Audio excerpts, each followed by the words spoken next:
Hello and welcome. Thanks for attending this Daoist Foundation remote talk. My name is Louis Komjathy. My primary Daoist name is Jing, Cultivating Stillness. With Kate Townsend, I'm the founding co-director and senior teacher of the Daoist Foundation, a nonprofit Daoist religious and educational organization dedicated to fostering authentic Daoist study and practice and to preserving and transmitting traditional Daoist culture. In the Daoist tradition, we refer to these types of meetings and talks as Lundao.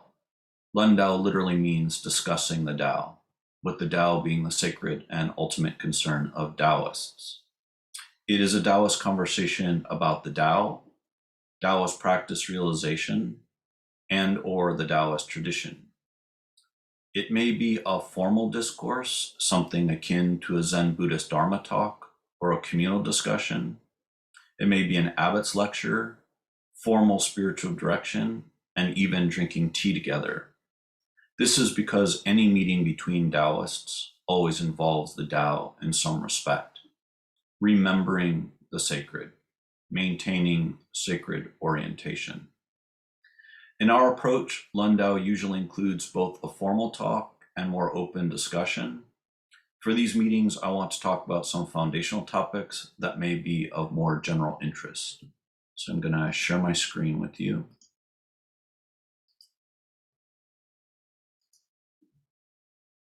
For this Lundao, I want to discuss Daoist Yangsheng, or Nourishing Life. Yangchang is the traditional Chinese and Daoist name for health and longevity techniques. It has some rough correspondence with the modern practice of Qigong, energy work, or Qi exercises. In holistic and Daoist training, Yangsheng relates to movement practice, or Donggong. It's associated with life destiny, or Ming, so sometimes it's called Minggong, life destiny practice. We can think of it as body training. So it relates to physical exercise in some respects, but it's Daoist. So comparatively speaking, it's more low impact. It has certain kinds of Daoist qualities and emphases, like being slow, so being more nourishing, focusing on suppleness and flexibility. We can compare this to stillness practice, Jingong. This relates to meditation. It's associated with innate nature, or Xing, which we can think of as mind training. And I talked about this in the fourth Lundao on quiet sitting. So when we place these practices in this kind of more holistic system, we tend to focus more on Yangshang, on nourishing life, on health and longevity practice in the spring and summer, the Yang period of the year, and we tend to focus more on meditation or stillness practice in the fall and winter, the Yin part of the year.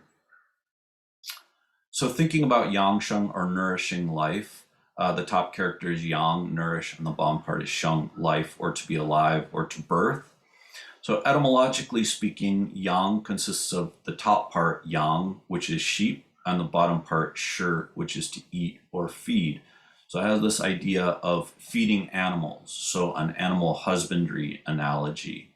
The bottom part, Sheng, which means to be alive or to birth, in the pictographic representation consists of Ch, sprout or bud, and Tu, earth or soil.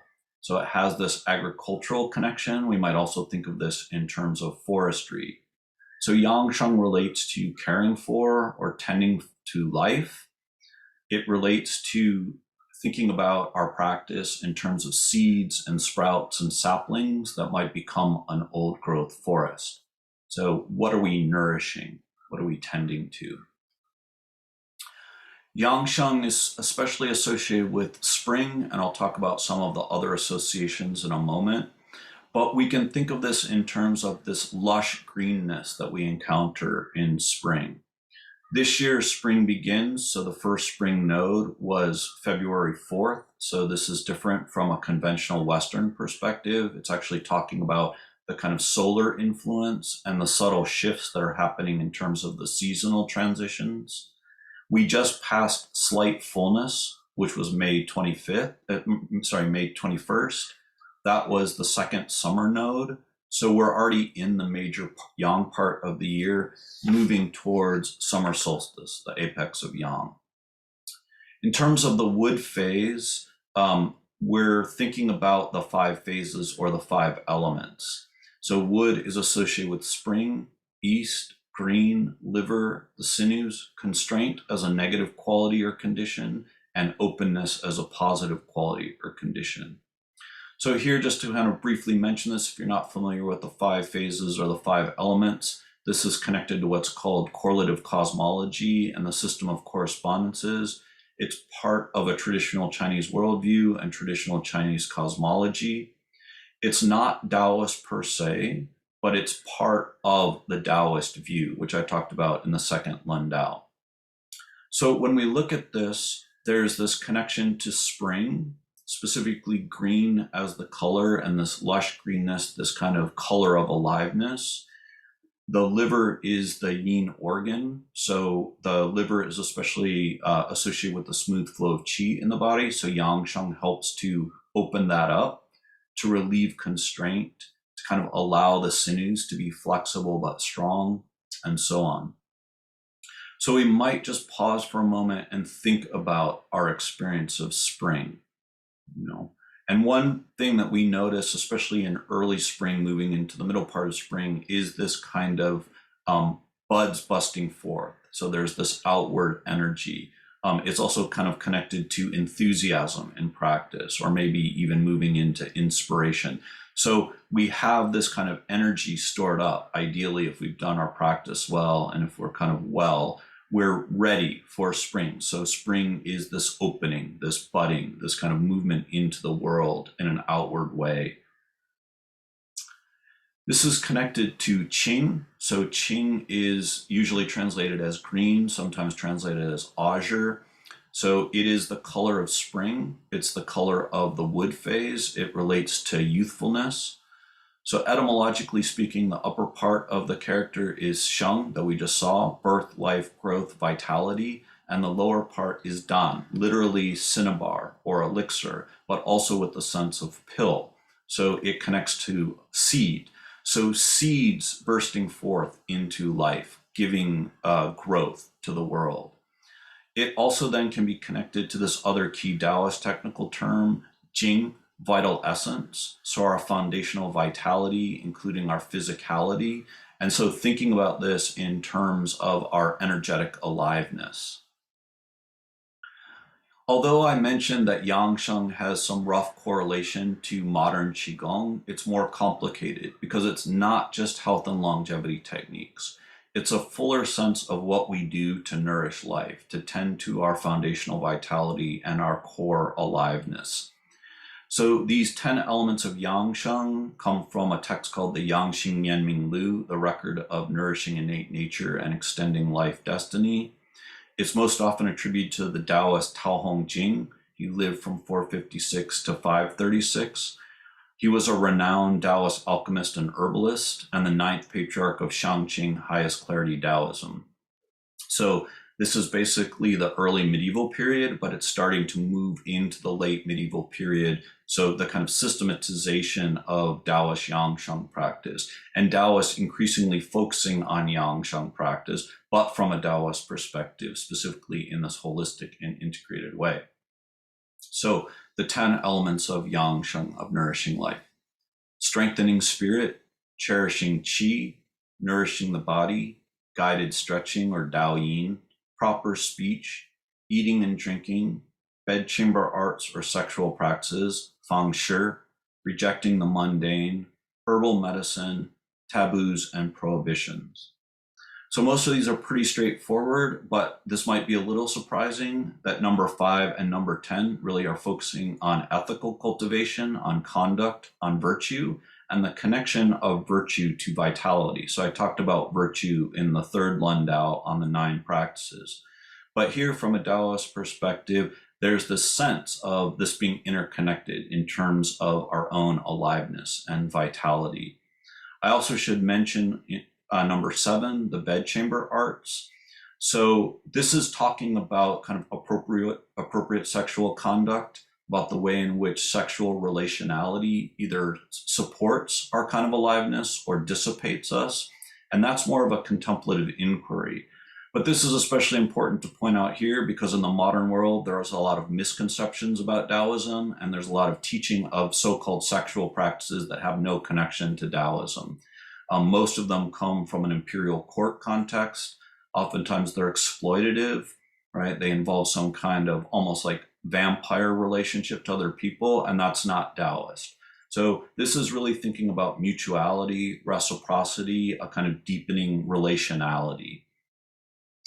Here we can also just think about the fact that in these principles, in these guidelines, they're encouraging us to connect with our own aliveness. So what aspects of Yangsheng nourish us? What aspects of Yangsheng direct us to larger principles, especially related to spring or this sense of kind of enthusiasm? So maybe listening to birds, for example. And one of my favorite poets, the American poet E. Cummings, who lived from 1894 to 1962, says this: "May my heart always be open to little birds who are the secrets of living. Whatever they sing is better than to know. And if men should not hear them, men are old." So it's kind of interesting when you think of it from this correlative cosmology perspective, and especially a Taoist perspective, that E. Cummings is equating birds, the sound of spring in a certain way, with youthfulness, and old age being this point when you stop listening to bird song. So we might think of that in terms of Yangsheng practice.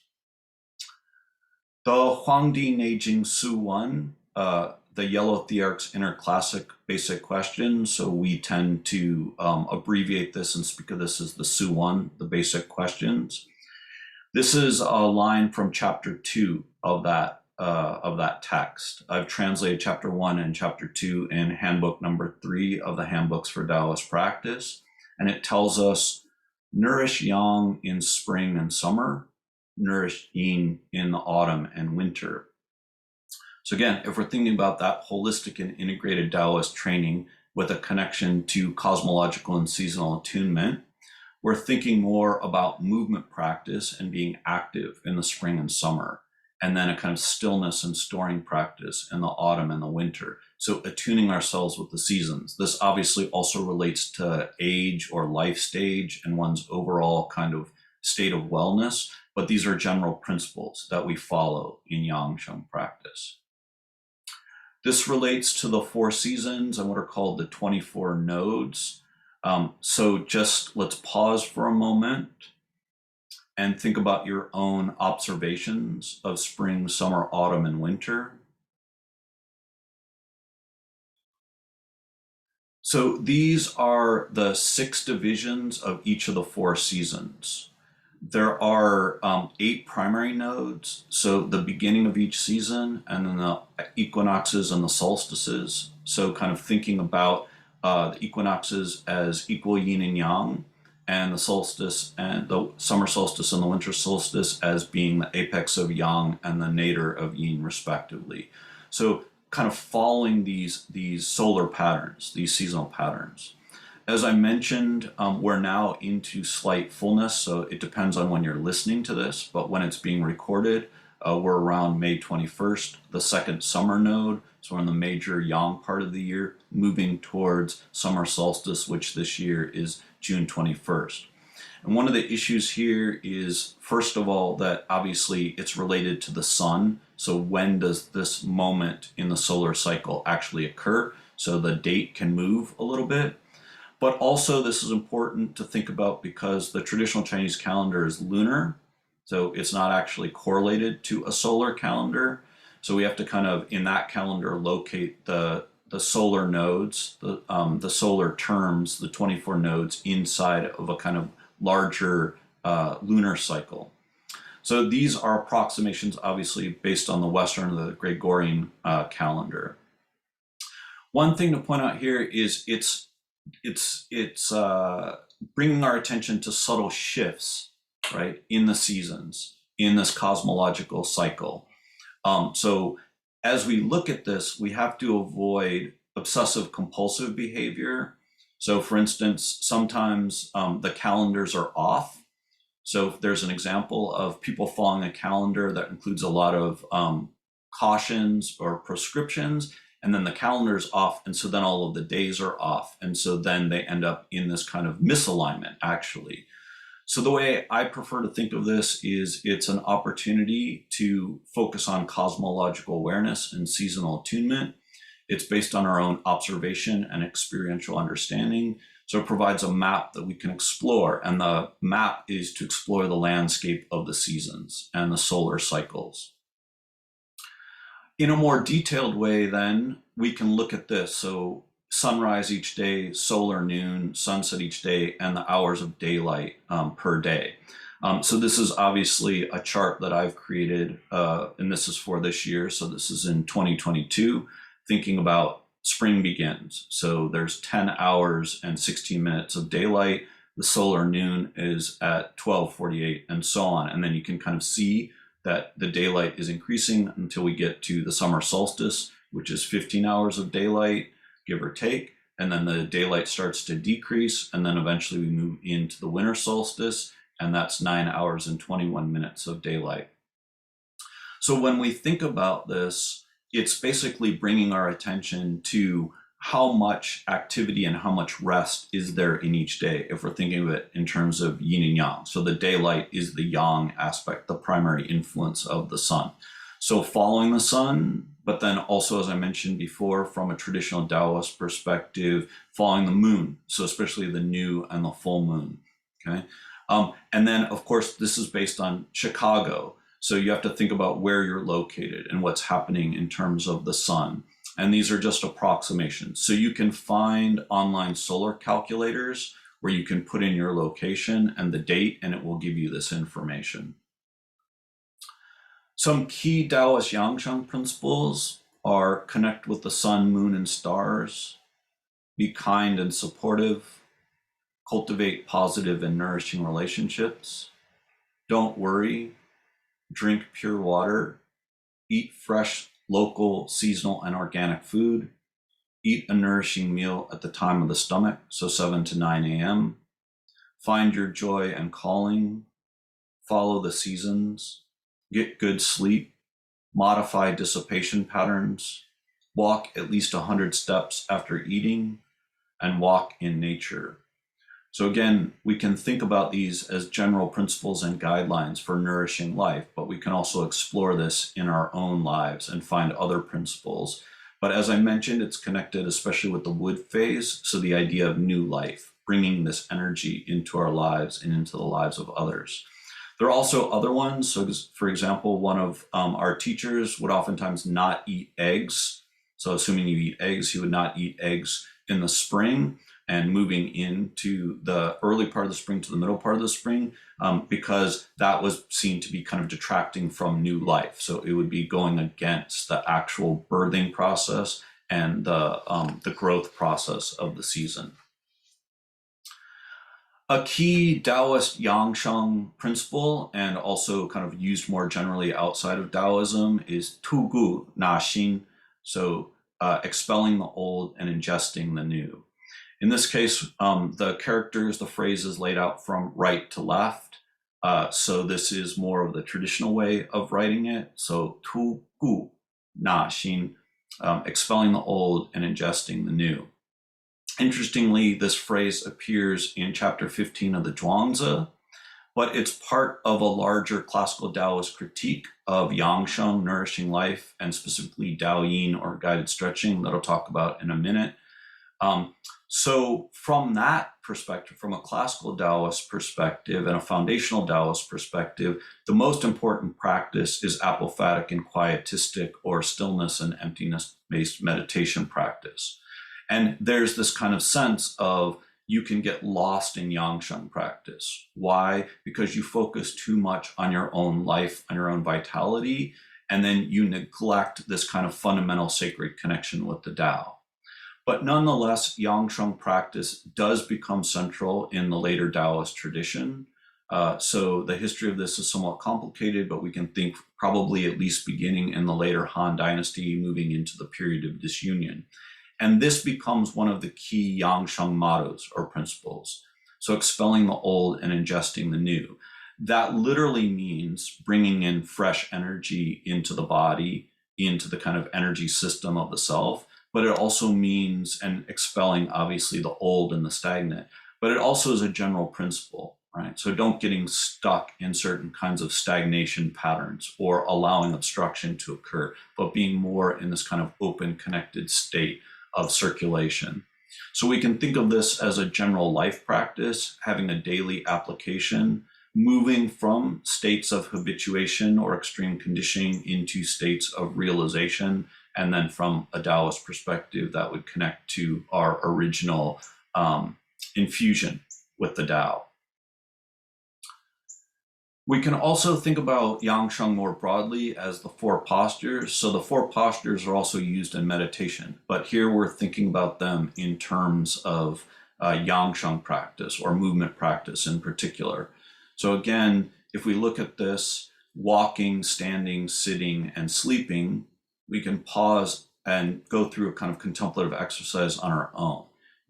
What are the Yangxiang qualities, the nourishing life qualities of those four postures? What kinds of things are beneficial? But there are these qualities. So this is a famous phrase related to each of the four postures. Walk like the wind, stand like a tree, sit like a bell, sleep like a bow. So again, you can think about your own experience of wind, trees, bells, and bows, the qualities that they have, and how that might relate to walking, standing, sitting, and sleeping, or reclining, lying down. But just briefly, right? So you can think about the way that wind moves, and that's how we want to walk. How a tree is rooted, and that's how we want to stand. How a bell has the stability, and that's how we want to sit. And how bows are curved, and that's how we want to sleep. Walking like the wind is quite interesting because how would you represent wind? Wind is invisible. So how do we observe the quality of wind? And one of the ways we observe it is through this relationality, through this interaction. So here you have wind moving the grasses, and you can kind of think about that. So this invisibility, this unobstructed movement. The way I tend to think about it is fluid and unobstructed movement like water. So that relates to the wood phase, the tendons and the sinews. Deep roots, lengthened and aligned. Flexibility, so swaying in the wind, right? If you think about a tree, it has these deep roots, but it also has this kind of suppleness, this pliancy, this flexibility, and that's connected to water and the bones. A bell, so we have to think about what kind of bell, and this is the kind of bell that really is being invoked. That is a kind of large bell with an empty center that if you set it on the ground, the bell is stable, but the inside is empty. So empty on the inside, stable on the outside, related to the earth and therefore the muscles. And then with sleeping like a bow, curled up, so connected to the metal and the skin. There's a kind of curvature through this posture. And there is a specific Taoist sleeping posture. So you usually sleep on your right with your legs slightly bent. And this has this liver connection. So it helps to kind of return the Huan to the liver. It's also associated with dreams, the purification of blood, and as I mentioned, the smooth flow of qi through the body. So that posture helps to facilitate that liver function. And so anyway, we have this here as guiding us into certain kinds of qualities. So moving effortlessly, standing in a stable way, sitting with stability, and also sleeping in or reclining in this kind of curved, open, pliant manner. So we can translate this into swirling fluidity, rooted suppleness, grounded stability, and curved repose. So walking like the wind, swirling fluidity, standing like a tree, rooted suppleness, sitting like a bell, grounded stability, and sleeping like a bow, curved repose. There's also a really important Taoist extra special secret transmission. 子时, 累子睡, sleep, eat when hungry, sleep when tired. So we're moving from top to bottom, right to left. So literally hungry, then eat, tired, then sleep. So eat when hungry, sleep when tired. This is a basic restorative principle. So from a Taoist perspective, there's a wisdom to the body, to our own organic being. So we trust and listen to that, but not cravings, right? So cravings are a form of social conditioning, habituation, and even addiction. So that's not what we're talking about. We're talking about a kind of simple taste. The Tao Te Ching tells us that the taste of the Tao moving through the mouth is bland. So we can connect this also to what's called the Qingdan, the pure and bland diet, oftentimes used a lot for restoration in Chinese medicine. It looks like elimination, but not really. It's returning to the root. There's a further seasonal dimension. So eating nourishing foods, listening to our bodies, finding our own kind of source of nourishment in these kinds of foods and in this kind of rest. There's also seasonal sleeping as Yangsheng practice. So this relates to my earlier points about following the sun. This is also from the Su Wan, Basic Questions, Chapter 2 again. This is actually a statue of Chen Tuan at Huashan, Mount Hua. And so the Su Wan, the Basic Questions, Chapter 2 says, in autumn, go to bed late and wake up late. In winter, go to bed early and wake up late. In spring, go to bed early and wake up early. In summer, go to bed late and wake up early. So we don't really need to think about that conceptually. We literally just pay attention to the sun. And that doesn't mean we're going to bed at nightfall in winter. It means that there's this transition from yang, from activity and movement during the main part of the day, into more restful, kind of quiet activities in the evening, moving into obviously going to sleep. So you can explore this in your own life. It's also about one's own life stage, one's own kind of general state of wellness. So you might need more sleep. And this is why that kind of, I was joking with you about the extra special Taoist secret transmission about eat when hungry, sleep when tired. But it's like cultivating that basic listening quality, ability, and then tending to that. So if you're tired, go to sleep. So this is quite common in Taoism. It's like if you're doing Yangsheng practice or you're doing meditation and you're not awake or you're starting to fall asleep, it's like just go and rest, right? That's listening to yourself. That's actually doing Yangsheng practice. Also, one thing that we find in more intensive Taoist cultivation is that sleep tends to decrease. So we tend to need less sleep. That's not a construct. So we're not saying I'm going to sleep less. We're listening to our own cultivation. And what we find is sometimes we just need less sleep to feel restored. We can then chart Yangsheng practice along a spectrum from health to longevity to immortality. So we tend to talk about this as the HLI kind of scale, health, longevity, and immortality. Health and longevity are more connected to Yangsheng, Nourishing Life practice. Immortality is more related to alchemy, okay, but that's debatable. We also want to explore it. So we're thinking about the relationship of these things. The ideal in Daoist Yangsheng practice is health with longevity and longevity with health. So we want to live a long time, but we want to live with vitality. That's the ideal. We don't want to live for a long time and dissipate ourselves and end up without any vitality to basically support us into later life. Immortality is obviously beyond that. Immortality in this sense is actually a further type of transmutation that's making us into some kind of immortal being or eternal being that can transcend physical death in a conventional sense. So if we chart it this way, it's an extended longevity, perhaps even beyond longevity, but some kind of eternality. Okay, but we can think about that. What's the relationship between Yangsheng practice and internal alchemy in this case?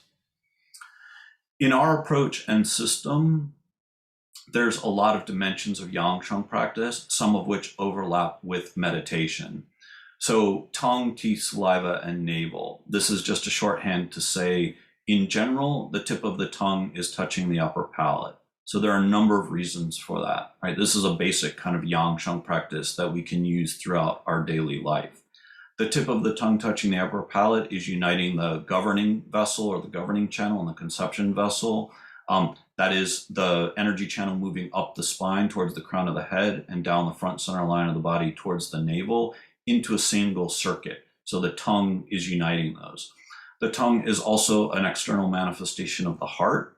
So talking a lot, like I'm doing now, is actually dissipating for the heart. It taxes the heart. So if we seal the heart, seal the tongue onto the upper palate, we're actually allowing the heart to settle down and for spirit to be present in the heart.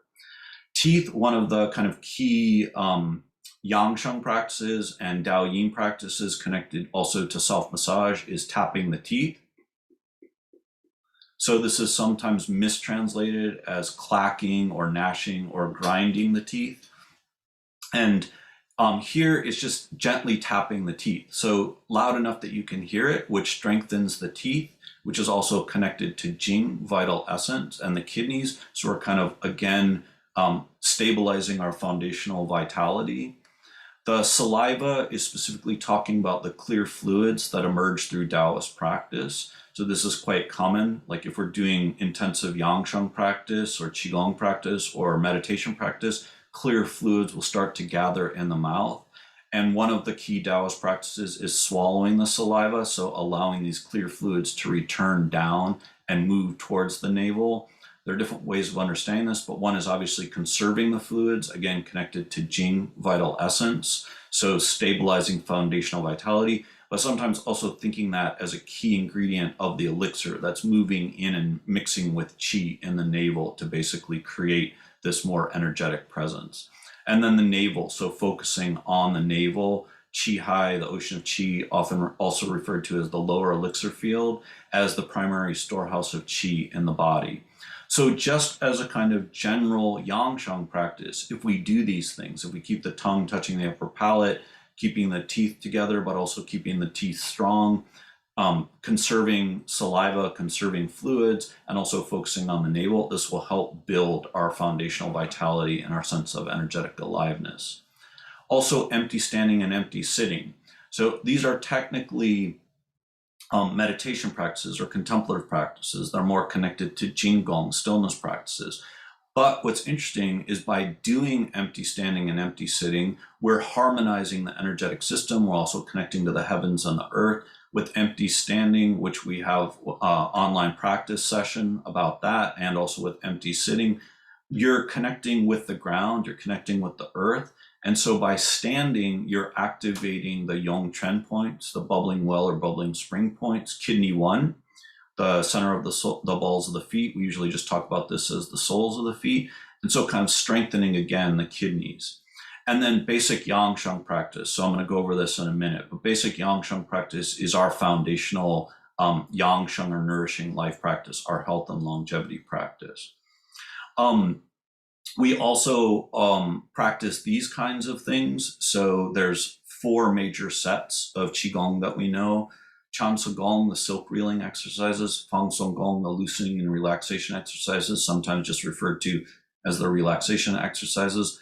Hunyuan Gong, primordial origin exercises, sometimes just referred to as primordial Qigong, and Taiji Chi, so great ultimate or Yin Yang Ruler. And you might know Taiji Chuan, Yin Yang boxing, or great ultimate boxing. So this here is related to Yin and Yang, right? That's Taiji. Great ultimate is Yin and Yang differentiation, but here using the ruler, this particular object for practice. This comes out of the Hunyuan Taiji system, the primordial great ultimate system that was developed by this kind of key internal martial artist named Feng Zhiqiang. He lived from 1928 to 2012. He was a renowned Beijing-based internal martial artist, but who developed this system from other practices that he learned from other people. We've trained in this system, especially earlier on. This included with Feng himself and some of his senior disciples. However, we're not part of this quasi-lineage or movement. These are just some of the methods and practices, the system that we use in our own practice. As I said, there are 4 primary sets here, and I'll explain how this relates to basic Yangsheng practice in a minute. But the way we can think of this is Chan Su Gong is more of a martial kind of Qigong set. It works more on the muscles, the soft tissue, the tendons, and kind of helps us develop this particular kind of energy called silk reeling. Fang Song Gong is more about developing relaxation through the body, opening the whole body, developing yin yang differentiation in the body. Huanyuan Gong is more of a Taoist internal alchemy practice. It also has some Fu Qi dimensions, so Qi ingestion practices. So there is an internal alchemy component. And then Taiji Chi also has that. So Taiji Chi is opening the 8 extraordinary vessels. So it also has this kind of Taoist internal alchemy practice dimension to it. So when we think of practice, we're thinking of it, especially Yangchang practice, we're thinking of it in this holistic and integrated way where we want to work on the body as such. We want to have this kind of physical presence and connection. We also want to activate the subtle body, be open in terms of the organ meridian system, but also the deeper layers of that subtle body, which are the 8 extraordinary vessels, and so on. So we have an internal alchemy component in quiet sitting, in meditation practice. We also have that in Yangshan practice. The Huanyuan system was partly developed through the influence of these 2 individuals, Hu Yaozhan, who lived from 1897 to 1973, and Chen Fa Ke, who lived from 1887 to 1956. Hu Yaozhan, according to the Huanyuan story, Hu Yaozhan taught Feng Zhichang more of the Taoist practices, so the Huanyuan Gong and the Taiji Chi. And Chen Fa Ke was a kind of key member of the Chen family lineage, so he's teaching Chen style Taiji Chuan, and he taught Feng the Fang Song Gong and the Chan Se Gong. So these are connected to these 2 individuals, but how we differentiate the practices. According to the Huanyuan Taiji story, Hu Yaozhan, which is important for our purposes, is said to have been a lay Taoist connected to Huashan, Mount Hua, the Western March Mount in Zhanchi, but I haven't found any evidence of this. It may be that he was associated with one of the local sectarian movements that occurred there in the early 20th century. So as a lot of you know, we're part of the Huashan lineage, the Mount Hua lineage, so this would be really interesting if he did have a formal connection to Huashan. And as I said, Chen Fa Ke was part of the Chen family lineage of Chen style Taiji Chuan. So thinking about someone who is more focused on Taoist cultivation and someone who is more focused on the internal martial arts, and then these being merged together in the Huanyuan system. But that's a kind of different story, and a lot of people are teaching this. So you can probably find more about this online if you're interested. So in terms of our own basic Yangsheng practice, this is a practice that Kate and I developed to give to people as a foundational Yangsheng practice. It's coming out of a number of different things. So I want to just kind of tell you a little bit about it, and then I'll explain some of the connections. So the first part are these 3 practices, which we refer to as Jingjiang Gong, standing meditation, literally quiet standing. So first, we start with quiet standing itself. And again, there's an online practice session for that. So that's literally just standing in stillness or standing in silence. This is oftentimes also used in internal martial arts. It's also referred to as Wuji, non-differentiated standing, or Huanyuan, primordial origin standing, or sometimes just empty standing. Then we do sinking the qi and washing the orbs. So again, I'm not going to describe all these orally. You can watch it and see it being demonstrated. But basically moving fresh qi in the body and expelling old qi. So remembering that earlier principle of expelling the old and ingesting the new, washing over all the internal organs, moving into 3 elixir fields standing. So having the hands facing the different elixir fields and activating those places. And then Sang Qi Shoudan, storing the qi and guarding the elixir, is the kind of closing the storing exercise that we do to help like sink and store the qi in the lower elixir field.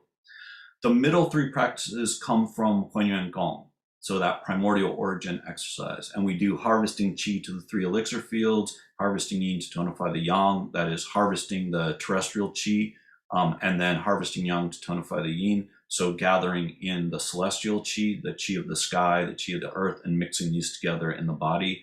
So those are the Fu Qi practices, those are the Qi ingestion practices, and then 3 of the Fang Song Gong, the loosening and relaxation exercises. So yin and yang left and right, carriage wheels left and right, pressing the palms left and right.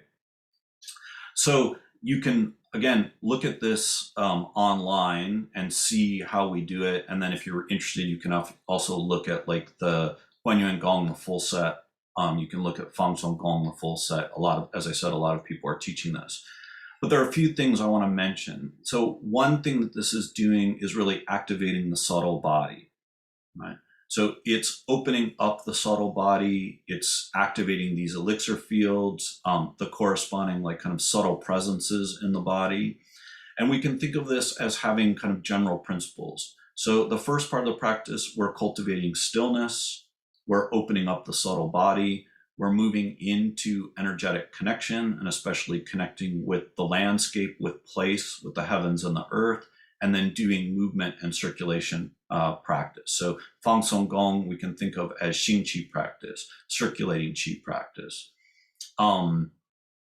It's our primary movement practice. As I mentioned, it also has an alchemical dimension I'm going to show you in a minute. One thing to point out here is that there's intra-Daoist debate about Fu Qi practices, Qi ingestion practices, so bringing energy into the body. It parallels some earlier Daoist debates about alchemy in general. So external alchemy, do you really need to take external substances into the body to achieve some kind of aliveness or immortality? The same thing with ingesting energy. We're obviously on the side of Fu Qi practice being important. And part of the reason is this just seems intuitive, right? It's an organic reality. We're in the world and we're circulating Qi. We're connecting with things so we can consciously do this, right? A lot of times people say they have a hard time remembering the practice, but it's pretty simple, right? Each day, spend some time in stillness. Each day, connect with place, connect with the heavens and the earth. You can extend beyond that, like we were talking about before, like connecting with birdsong, connecting to sources of aliveness, connecting with the sun, connecting with the moon, and so on. So it doesn't have to be quite this formal. And then every day, find moments of relaxation. Every day, move your body, do some kind of physical movement, actually circulate Qi, right? Find the ways to relax through tension or obstruction, things like that. So in this kind of practice, and then in the Daoist meditation practice as well, there's what's called the 3 fields, sometimes also referred to as the 3 elixir fields, the Dan Tian. In the standard system, there's the upper, middle, and lower as the head, the heart, and the navel region. So connecting to the ancestral cavity, the center of the head, as the upper elixir field, which is associated with void, especially in internal alchemy. The scarlet palace, the esoteric name for the heart region, associated with spirit, and the ocean of Qi, Qi Hai, the primary name that's used for, in this case, the lower elixir field, the lower Dantian, associated with Qi. So one of the issues here is that these move around depending on the system. In the Huanyuan system, the lower elixir field moves down to the perineum region, Hui Yin, the meeting of Yin, associated with vital essence, with Jing. The middle moves into the navel region, so the ocean of Qi, which is the lower here, and the heart is generally not engaged. Okay, so when we're doing the basic Yangsheng practice, the 3 elixir field locations shift lower. The ancestral cavity, the upper elixir field, the head region stays the same, but the middle and the lower sink down into these other positions. And this is important. So basically, when we talk about not just basic Yangsheng or not just the Huanyuan system, but more generally internal alchemy, there are 3 primary stages with associated practices. So transforming vital essence into Qi, transforming Qi into spirit, transforming spirit into returning to the void. Okay? And that's happening in this practice itself.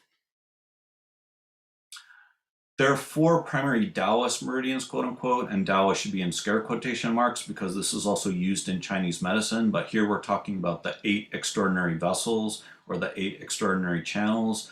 the governing vessel moving up the spine, right, towards the crown of the head to the upper part of the upper lip. The conception vessel moving, in this case, down the front center line of the body, so from the center of the lower lip down past the navel to the perineum. So there's that kind of connection, right? The perineum and the crown of the head. This is what this is depicting here. Also the thrusting channel or the thrusting vessel through the center of the torso, and the belt channel around the waist, which is the only horizontal meridian. So we can think of this as the primary Taoist energetic structure, the way that qi is circulating through what we refer to as the Taoist body. So I may give a future Lundao on this, but I've written a lot about it, including what I refer to as the Taoist alchemical body and the Taoist mystical body. And if you're interested, you can look at my various publications. But here, what this is drawing our attention to is the connection between the crown of the head and the perineum, the connection between the kidneys and the navel region, and these kinds of subtle circulation patterns through the body and the way that we connect ourselves energetically. So this relates to what I was talking about before, about the psychosomatic and the psychospiritual, how the body and mind are energetically connected, maybe even fused and united. And this is the structure that we're focusing on. In terms of practicing Yangshan in general, it's usually practiced in the early morning facing east. So we think back to that 5-phase cosmology, those correspondences, right? This is a double yang orientation or double wood orientation. So early morning being the spring of the day, right? And then east being associated with spring and the wood phase. So we're aligning ourselves with that. That is the energetics. So that's the fresh qi of the day coming into the world, coming into ourselves with that cosmological and possibly seasonal attunement. So just a couple qualifications on this, right?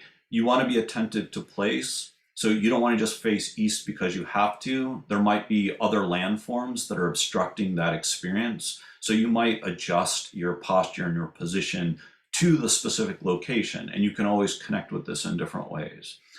That is the ideal. But again, if you think about sleep, you might not naturally be waking up that early in the morning. So kind of practice when you can in that direction. Also, don't let that inhibit your practice. So ideally, do Yangchang practice each day, even if you have to do it at a different time of the day. In general, we practice outside, but you want to be careful, right, with heavy rain, heavy snow, heavy wind, cold, dampness and things. So if you're standing on the ground and you're feeling cold or dampness coming through the feet, that's probably not the ideal situation. And also the current climate might not be conducive to practicing that way. So in that case, it would probably be better to practice inside. If you can practice inside with a window facing east, that's ideal. But again, don't let that inhibit your practice. In the Taoist tradition, I've talked about the Tao Qi, the Qi of the Tao, the Wei energy. We also talk about Zhanchi. So I've used the Taoist character for Qi here, the second character. So perfect, true, or real Qi or energy. In general, this is kind of thought to be, it has a more technical meaning also in Chinese medicine, but in Taoist practice, it's thought to be the energy that we're awakening, the energy that we're cultivating through Taoist practice, right? So it's a more refined, more transmuted, more kind of primordial kind of qi. So we're changing the kind of beings that we are. Zhan, the first character, from a Taoist perspective, represents a reaction vessel, a crucible. So it has this idea of alchemical refinement and transmutation. We can also connect this to Taoist theology, so the Taoist view of the sacred, and what I mentioned, Zhan Dao Qi, the Qi of the Tao, which I talked about in the second Lundao on view. So we're consciously ingesting more primordial energies, less differentiated energies, and we're transforming ourselves in the process, so much so that we can think of Taoist practice as the formation of a new being. And this is one of the ways I think about immortality. So not immortality in a limited egoic or personal sense, but that we are connecting to something larger than ourselves, and then therefore we're manifesting something else in the world, right? This kind of energetic connection. So there's an energetics of being, there's an energetics of experiencing. We are presencing the Tao through our practice. And then just to kind of move towards the end of the talk, I want to suggest that we think of Sheng life in a broader sense, with a larger view. So not in terms of my own life or your own life, but life in general. So this could be bioregional awareness or ecological awareness. It's definitely transpersonal. So we can think of it as nourishing every life, all beings, all life, being itself. So this is interconnected and interdependent relationality. Yangsheng, and especially in modern Qigong context, is too often framed as egoic. It's all about my life, right? And then I don't pay attention to the ways that I'm injuring other beings or the way that I'm detracting from their own aliveness or their own flourishing. It can even be narcissistic. So who has the greatest vitality, who has the most qi, and these kinds of things. And we find this especially among New Age Qigong teachers and hybrid spiritualists. And it's also ecologically exploitative and destructive. So if we really want to think about Yangsheng on a deeper level, we want to be considering all the different ways that we're impacting the world and maybe detracting from other possibilities of aliveness. And one area that this would be the case from my perspective would be specifically diet and meat consumption in particular, which you can look into if you're interested. So it's actually only provisionally true that our life is our own, that our chi is our own. Our life is both our own and not our own. We're embedded in these various relationships, so it's relational, and it's also participatory. So you can kind of think of all the different beings that you're dependent on in your life and all of the different beings dependent on you. And even just being embodied in the world, right? Our ancestry, the kind of place that we come from, the communities that have helped us, and all of these kinds of things. So how do we honor that, right? How do we nourish life more generally? So this might be thought of or understood as being downstream. Most people assume that they're upstream. They assume an upstream view. So they think whatever they're doing upstream, I don't really know, or maybe I don't even care of the consequences downstream. Whereas if we think of ourselves as living downstream, we think of like all of the effects that are happening. We also think of that we're potentially contributing to other beings living downstream from us. So we're not in the highest location. We're not in the location where we're immune or protected from a lot of the challenges of being alive, especially bioregionally, ecologically. We're thinking about how we're embedded in those relationships. So we actually are part of bioregions and watersheds, whether we're aware of it or not. Life is symbiotic. We can even think of things like mycelium, right? These fungal colonies and these nutrient networks that are supporting life as a whole that maybe we don't think about that much, or maybe we're not even aware of. So what I would say here is, from a Yangsheng perspective, we all live downstream. Thank you for listening to this Daoist Lundao. In the Daoist tradition, we oftentimes say Dao Qi Changsun, may the Qi of the Dao be forever preserved, and then Cibei. So Cibei means compassion, but Daoists oftentimes use it to say thank you. So Cibei, stay safe and well.